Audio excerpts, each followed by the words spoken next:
রান্নাবান্না সেরে এবার যাব বাগানে। হ্যাঁ, আজকে একটা দারুণ জিনিস দেখাবো, একদম কথা দিচ্ছি। চলো।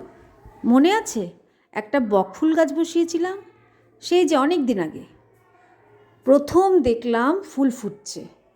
তালেগুলো দেখাই হচ্ছিল না, বাড়ির কাজ চলছিল তো, হ্যাড্ডা ব্যাড্ডার মধ্যে দেখাই হয়নি অনেক দিন। তবে কালকে চোখে পড়ল।